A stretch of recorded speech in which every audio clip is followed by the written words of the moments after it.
की खेती के एक ऐसे वैज्ञानिक रहस्य को खोलने जा रहे हैं जिसे अक्सर किसान अनदेखा कर देते हैं, लेकिन यह आपकी पैदावार को 20 से 30% तक बढ़ाने की क्षमता रखता है। हम बात करेंगे गेहूं की सबसे महत्वपूर्ण अवस्था CRI स्टेज यानी क्राउन रूट इनिशिएशन स्टेज के बारे में। किसान भाइयों, आपने CRI स्टेज का नाम तो सुना होगा, पर इसका असल मतलब क्या है?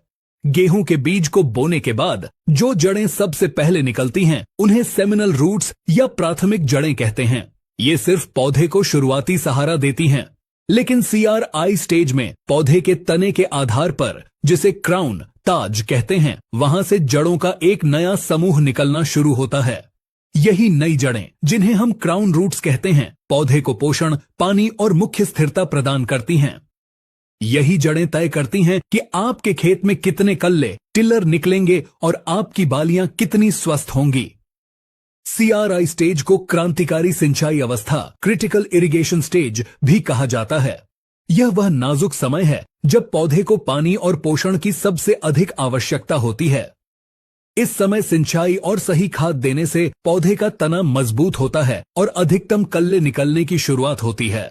समय की बात करें तो यह अवस्था आमतौर पर बीज बोने के 21 से 25 दिन बाद आती है।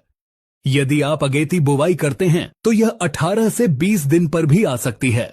पछेती बुवाई में 25 से 28 दिन तक जा सकती है। याद रखें, CRI स्टेज ही आपकी अधिकतम पैदावार की नींव है। इसे पहचानना और इसका प्रबंधन करना ही सफल गेहूं की खेती का मूल मंत्र है। CRI स्टेज की सही पहचान कैसे करें, क्यों जानना जरूरी है? कई किसान 21 से 25 दिन पर बिना जांचे सिंचाई कर देते हैं, लेकिन खेत की मिट्टी, तापमान और बुवाई के समय के कारण सटीक दिन थोड़ा आगे पीछे हो सकता है।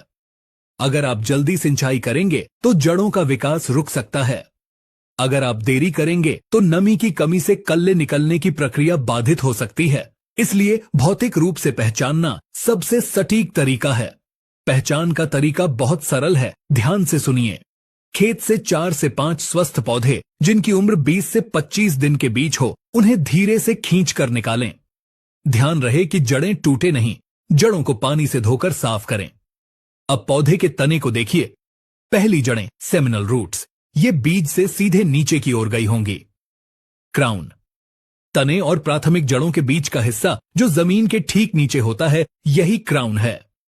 पहचान, अगर आपको इस क्राउन के चारों ओर से 1 से 5 मिलीमीटर लंबी सफेद रंग की नई छोटी जड़ें निकलती हुई दिखाई दें, तो समझिए कि आपका खेत CRI स्टेज में आ गया है।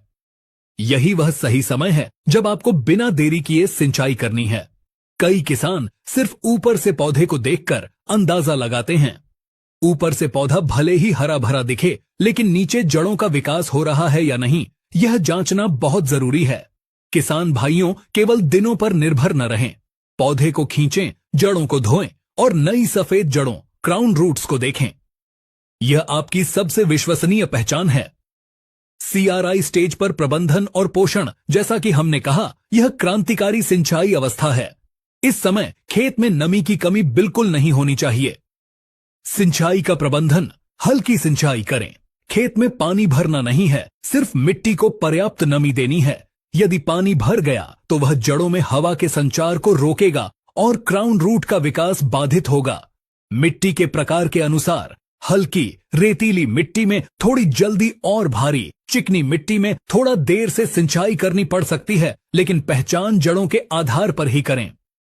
CRI पर पोषण प्रबंधन, यूरिया का महत्व। CRI स्टेज पर जड़ों को सबसे ज्यादा जिस पोषक तत्व की जरूरत होती है वह है नाइट्रोजन, जिसे हम यूरिया के रूप में देते हैं। पहला डोज, बेसल डोज, आपने बुवाई के समय DAP और पोटाश के साथ यूरिया की पहली मात्रा दे दी होगी। दूसरा dose, top dressing, CRI stage, यह सबसे महत्वपूर्ण डोज है। मात्रा, गेहूं की सामान्य किस्मों के लिए प्रति एकड़ 40 से 45 किलोग्राम यूरिया का प्रयोग करें। प्रयोग विधि, यूरिया को सिंचाई करने से ठीक पहले खेत में छिड़क दें।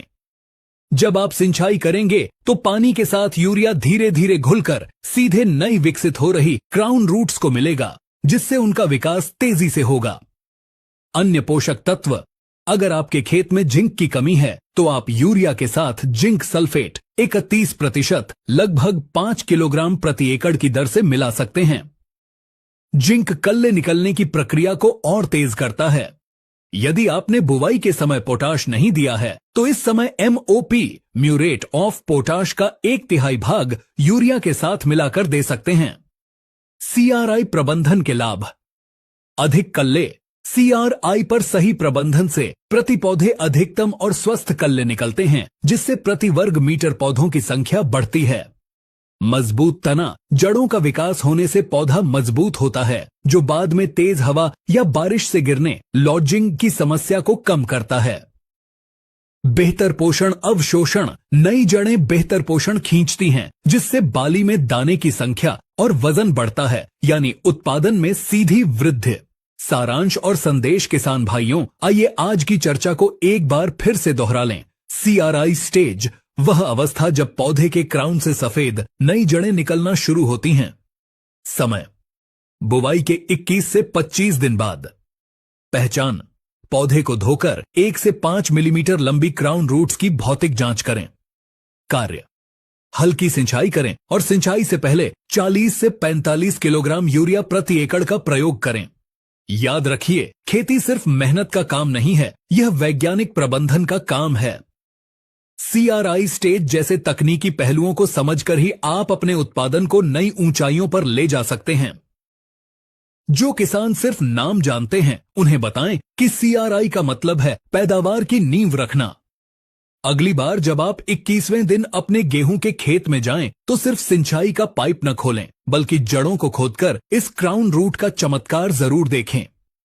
किसान भाइयों, अगर आपको CRI स्टेज की यह गहन और तकनीकी जानकारी पसंद आई है और अगर आपको लगता है कि इससे आपकी खेती में फायदा होगा, तो हमारा आपसे एक छोटा सा अनुरोध है। हम टेक्निकल एग्रीकल्चर पर आपके लिए यह शोध आधारित सटीक जानकारी लाने में बहुत मेहनत करते हैं। हम चाहते हैं कि देश का हर किसान वैज्ञानिक तरीके अपनाकर अपनी आय बढ़ाए, लेकिन हम देखते हैं कि आप हमारी वीडियो देख लेते हैं, जानकारी ले लेते हैं, पर वीडियो को लाइक नहीं करते हैं और चैनल को सब्सक्राइब करना भूल जाते हैं। आपका एक लाइक और एक सब्सक्राइब हमें यह बताता है कि हम सही दिशा में काम कर रहे हैं। साथ ही कमेंट बॉक्स में अपने सवाल, अपने अनुभव या सुझाव जरूर लिखें। आपका हर कमेंट हमें और अच्छी और नई वीडियो बनाने के लिए प्रेरित करता है।